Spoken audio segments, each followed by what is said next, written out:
My name is Julia Hart. I'm 36 years old, and I live in Chicago now, far from the small gray town I once tried so hard to call home. A few months ago, I flew back for a campaign launch. My team had booked a few high-traffic spots for SAW, promotional billboards. One of them, by coincidence or design, ended up just off Main Street, the same street where I walked to school.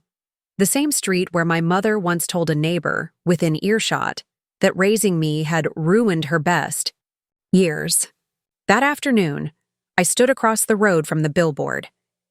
It showed me in a sleek black blazer, the caption reading, Hart & Co., Redefining Strategy. Just below it, my name in bold. I didn't expect to feel anything. But when I saw her there, my mother, walking with her sister, pausing at the crosswalk, her head slowly lifting, I felt everything. She looked at the billboard, looked at me. I wasn't there physically, but I was larger than life, watching her the way I used to wish she'd watch me. Her lips parted for a second, and then she said nothing. No recognition, no smile, no frown, just silence. But I saw the stillness in her shoulders, the way her steps slowed. I don't know if she ever looked away. I didn't go to speak to her. I just stood there, watching the woman who once told me, "You were a mistake."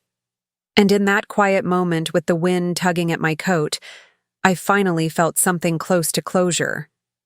Let me tell you why that moment meant everything. Growing up, I never had to be told I was unwanted.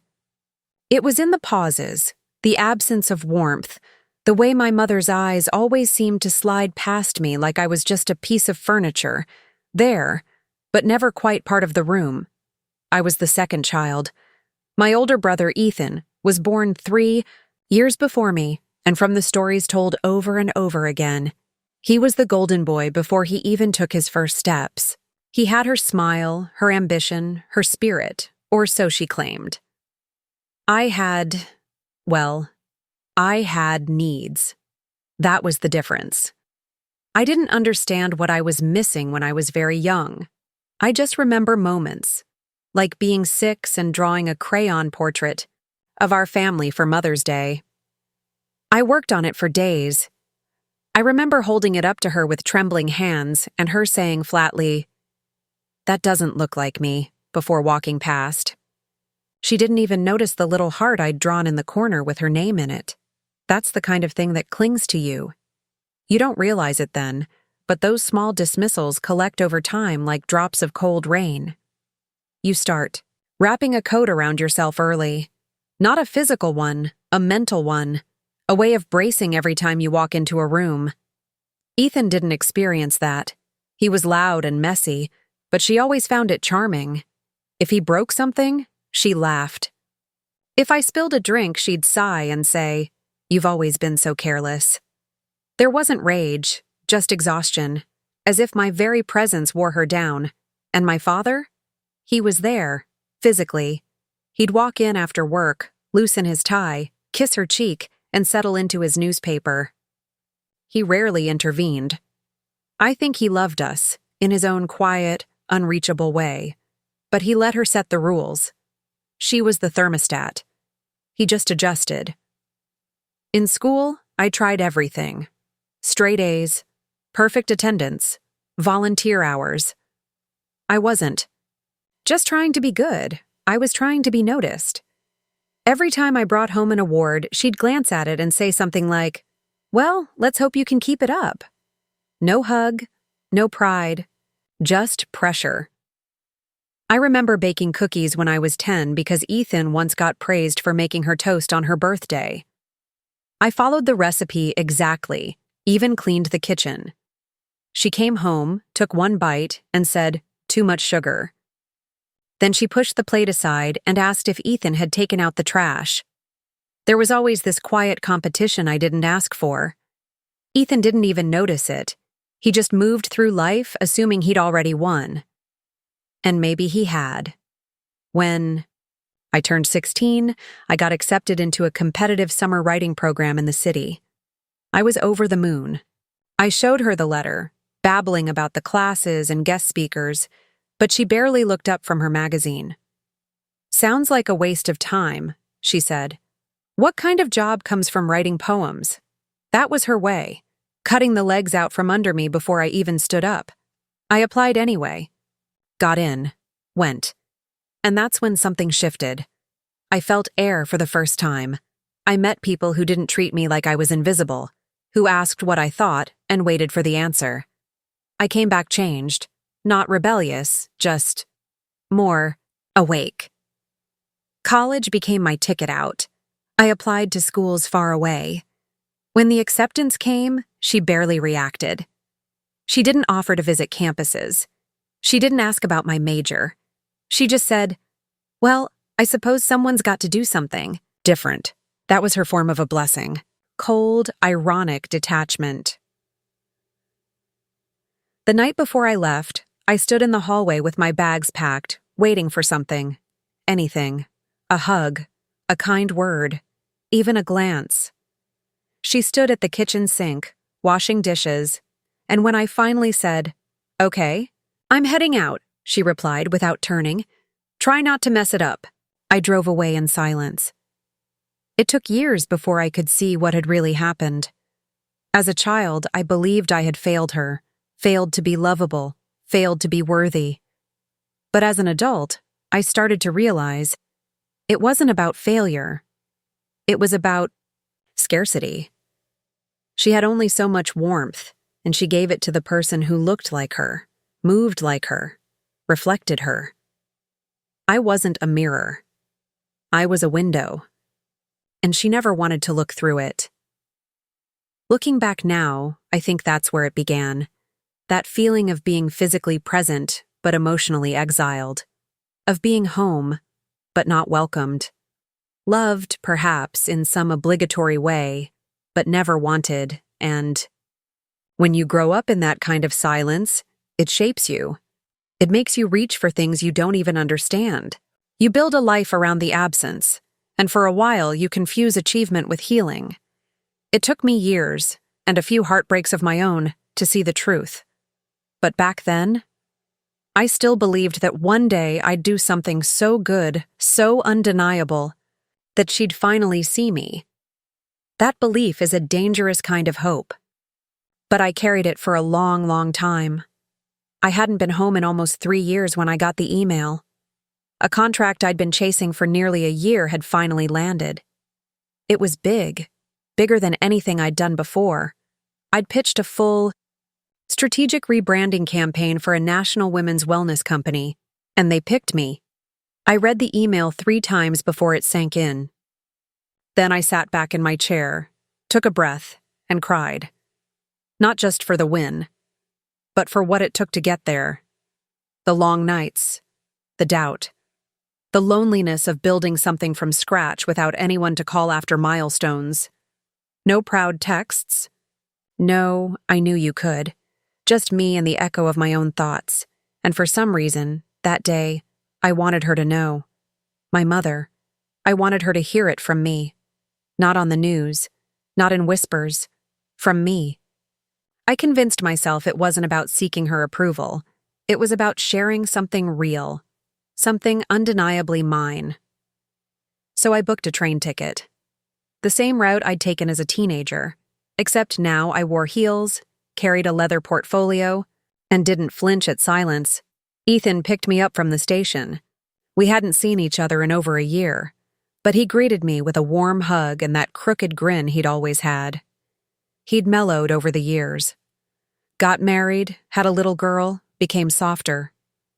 We talked casually in the car, weather, traffic, his daughter's school project.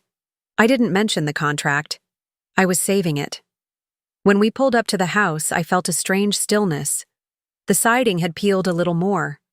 The rose bush by the mailbox was gone.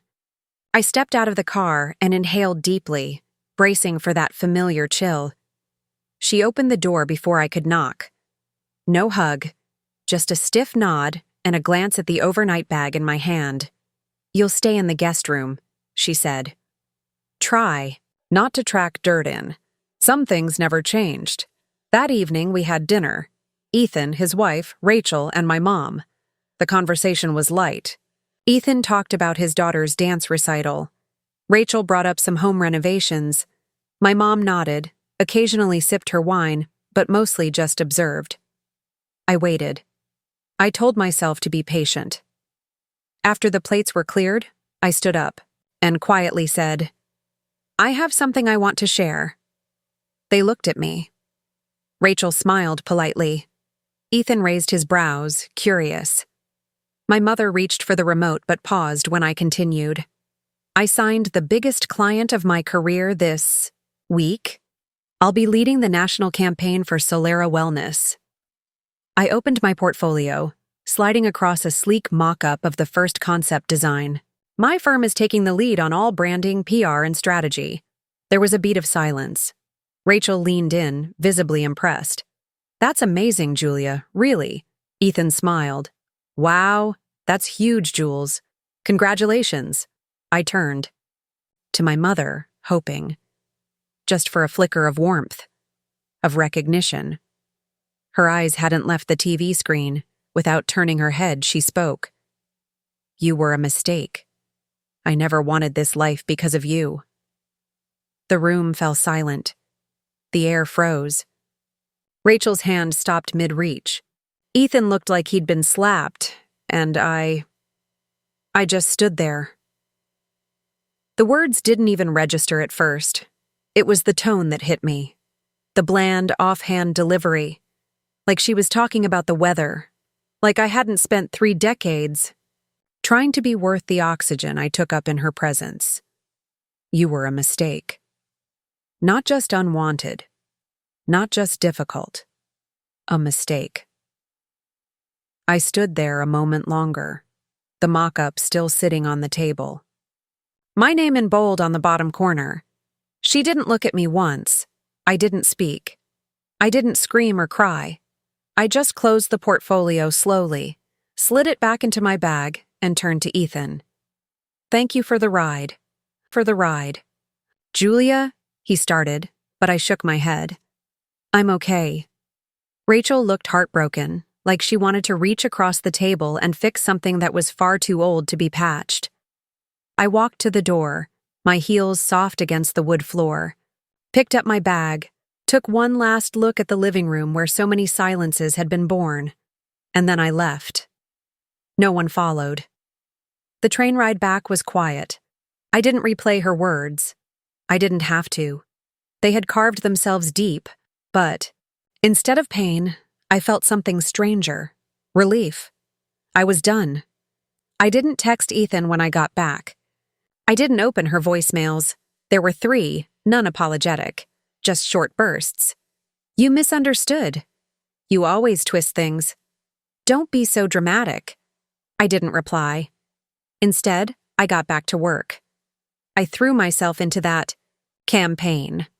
Not to prove her wrong, but because for the first time, I didn't care if she ever saw what I built. I just wanted to build it anyway.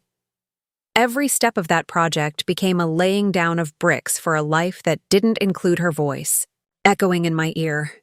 I hired a small team, moved into a new office, created my own rhythm. I slept well for the first time in years.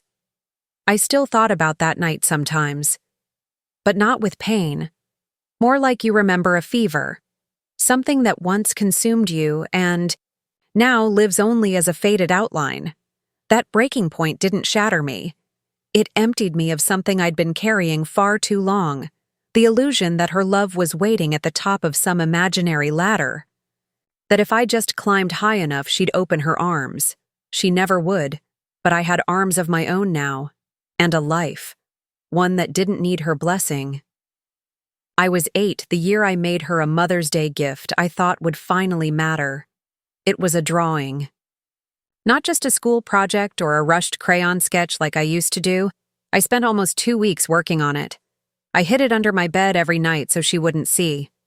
I sketched her in the kitchen, just like she looked in real life.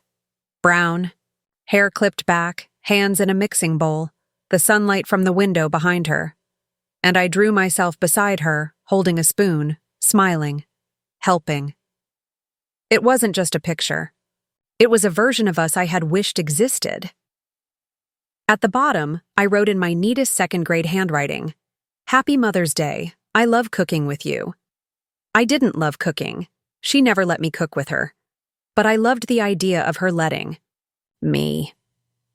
I loved the image of us being close, of her showing me how to stir something without snapping, of her smiling without tightness in her jaw.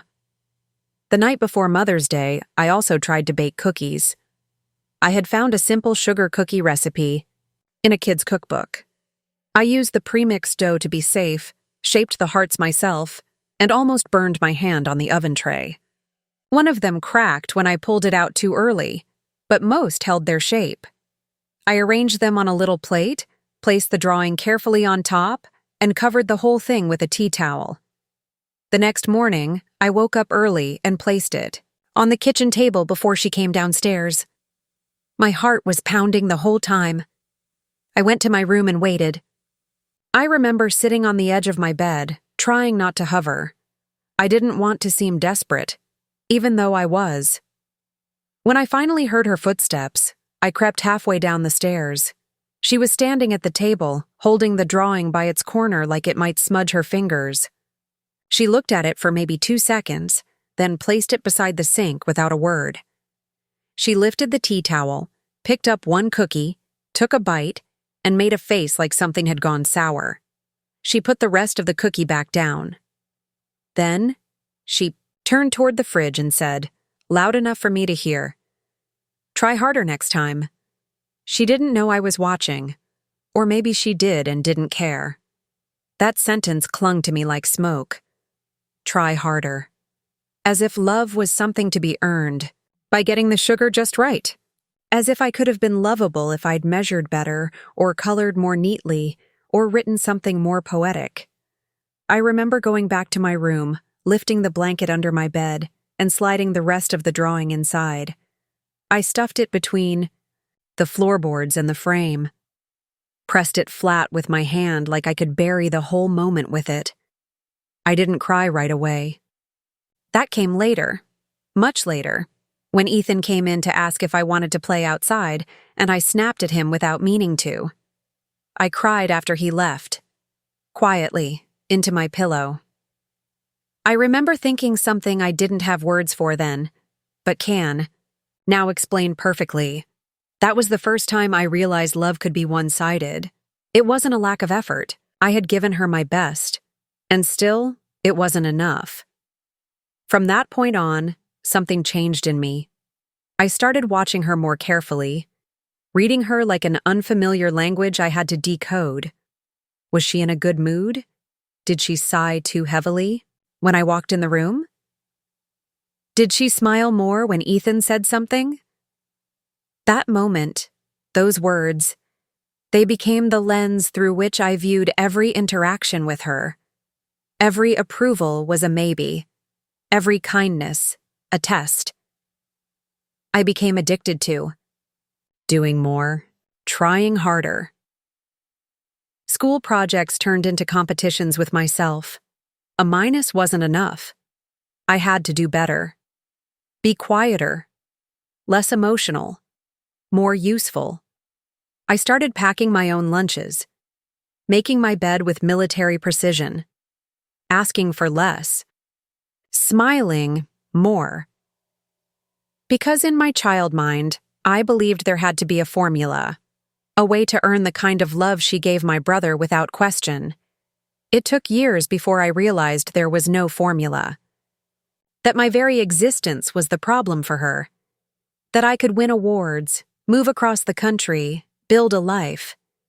And it would never undo the fact that she saw me as a mistake. When I saw her standing beneath that billboard all those years later, that memory came back in a quiet wave, her holding my drawing with 2 fingers, the half-eaten cookie, the words, "Try harder next time." And now, she couldn't look away. My face was 10 feet high, my name printed clearly. My existence, public and unignorable. I didn't feel revenge in that moment. I felt stillness. I had stopped trying. I had become someone else. Someone she never expected and maybe still didn't understand. But that version of me, that little girl who once drew us side by side in a kitchen that never welcomed her, she finally had her moment. Not to be seen by her mother, but to know she was never the problem. I never set out to be seen. Not in the way I ended up being. For a long time. After that final visit, I stayed quiet, focused. I worked not to heal or prove anything, but simply because I could. I had clients, collaborators, press features. The business grew. Slowly, steadily. The kind of growth that doesn't come from ambition alone, but from knowing what it's like to build without applause. When people praised my work, I smiled. I said thank you. But deep down, I knew what I'd actually done was build a life that made sense without the scaffolding of her approval. It had been 6 years since I saw her. 6 years since I stood in her dining room and watched her look through me as if I'd interrupted a thought. I hadn't spoken to her since.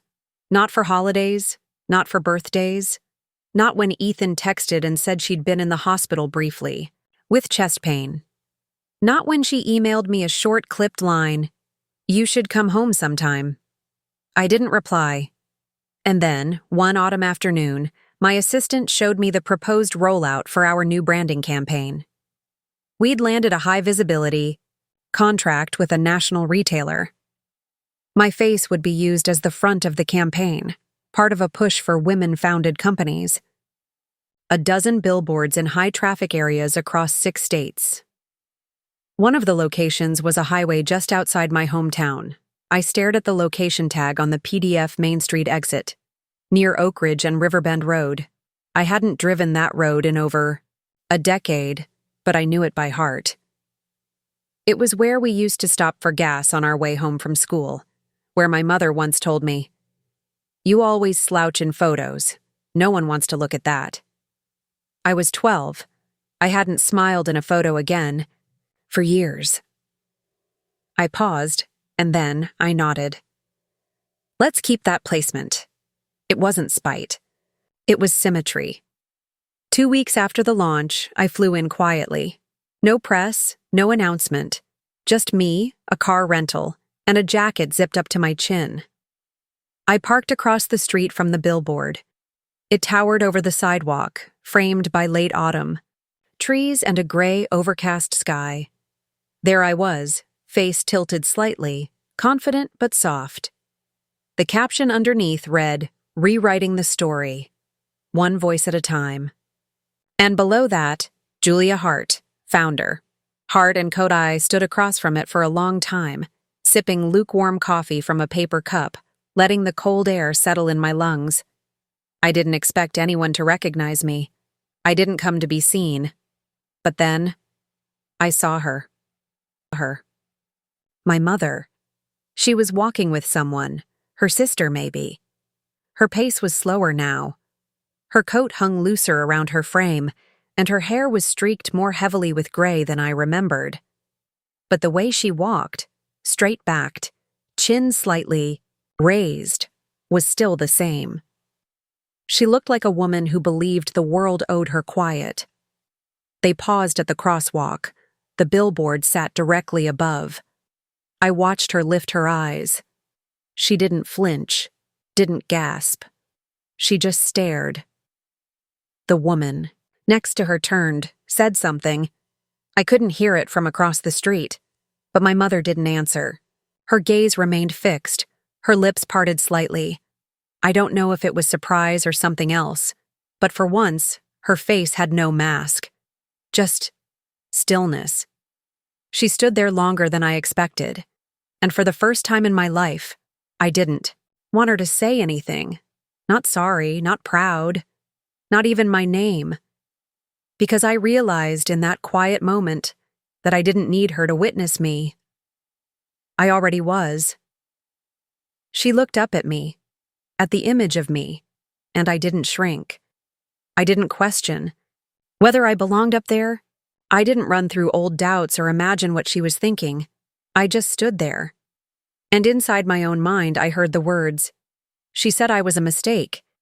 And yet here I am. not waiting to be seen but simply seen. That was the moment of justice. Not loud, not theatrical, but complete. She looked away first, said something to her companion, then continued walking. Her steps were slower now. I watched her fade into the distance. I didn't follow. I didn't text Ethan either. He didn't need to know I was in town. This wasn't about making anyone understand. A few weeks later, I received a letter, handwritten. No return address, but the handwriting was hers. Slanted and neat like it always had been. Inside, one sentence. I saw it. No signature, no warmth. Just that. I held the paper in my hands for a long time. I didn't cry. I didn't respond. It wasn't cruelty. It was clarity. There was nothing left to bridge between us. No final speech. No make-believe reunion. Just this quiet, undeniable truth. I had made something real, and she could no longer pretend otherwise. Some people carry their pain like a banner. Others, like a stone. I had put mine down years ago. That letter didn't make me feel lighter or heavier. It just confirmed what I already knew. She had seen me, and that was all she would ever be able to give. I'm 38 now, and for the first time in my life, I don't carry that small ache in my chest. The one that used to whisper, "You're still waiting." I'm not. There's peace in that. A kind that doesn't come loudly or with fanfare. It arrives like dusk, soft, steady, undeniable. Over the years, I built a life rooted in something I didn't even have a word for when I was younger. Self-witnessing. The ability to hold my own story in my hands without needing someone else to read it first, to validate it, to approve of it. I'm not alone either. I have people now. Not a crowd, but a circle. Small, sincere, strong. There's Mia, my business partner, who's taught me that real collaboration doesn't mean shrinking yourself to fit someone else's comfort. There's Adam, who came into my life unexpectedly and never once made me feel like I had to earn his affection. And there's my niece, Sophie, Ethan's daughter, who sends me drawings every week and signs them to my favorite aunt. She asks questions about what I do. She once told me, very seriously, that she wants to be a boss lady like Aunt Julia. I laughed for 10 minutes after that. Not because it was funny, but because for the first time, I saw what it might look like to be the source of warmth I never received. I still think about my mother sometimes. Not often. The letter was the last I ever heard from her. I never replied, and I never looked back. But a few months ago, I visited home again. Ethan was renovating the old house and asked if I wanted to stop by before the demolition started on the second floor. I hesitated, but eventually, I said yes. Walking through the halls was surreal. Everything felt smaller, dimmer, but strangely, not heavier. I stepped into my old bedroom. The walls were bare now, the carpet stained from years of wear, but I knelt beside the bed frame and ran my hand underneath, where the frame met the floorboards, and there it was, the drawing, still folded, still intact. I pulled it out slowly. The paper had yellowed slightly, and the crayon lines had faded, but I could still make out the details, me and her in the kitchen, smiling, helping each other. A version of us that had never existed, but that I had once desperately hoped for. I held it in my hands and didn't cry. I just felt gratitude. Not for her, but for the little girl who made it, for the hope she had, and the courage to give it shape. I didn't leave the drawing behind. I brought it home with me. It's framed now, not in my office or my hallway, but tucked into a shelf in my bedroom. Not on display, just held. Sometimes I glance at it and think, that girl survived. And then she became me. And when I drive through certain cities now and see my name above traffic lights, I no longer feel the sting of what my mother didn't see. I feel something gentler, like closure, like truth. She never hung my picture on the fridge, but now she sees it above highways, across skylines, in boardrooms, on pages. I'm no longer a mistake. I'm proof that some seeds bloom without sun.